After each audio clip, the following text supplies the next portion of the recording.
এটা হচ্ছে আমাদের যদি বলি যে জুলাইয়ের আকাঙ্ক্ষার একটা অংশ অবশ্যই ডেমোক্রেসির একটা উপায় অবশ্যই নির্বাচন।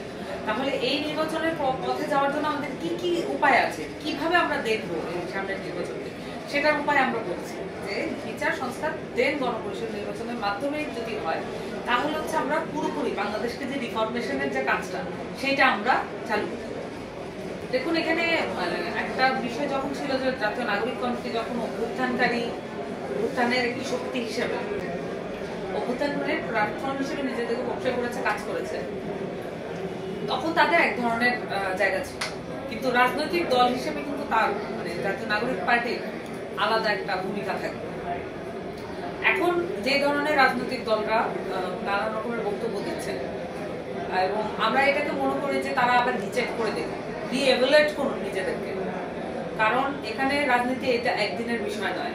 এটা বসিয়া রাজনীতিটা ভালোই বলতে পারবেন, কিন্তু এই যে নিজেদের মন্তব্যকে এভাবে সার্কুলেট করা এবং তাদের নেতাকর্মীদের অনেকে কিন্তু এই জুলাই অভ্যুত্থানে আহত হয়েছে, নিহত হয়েছে, 16 বছরের জুলুমের শিকার হয়েছে।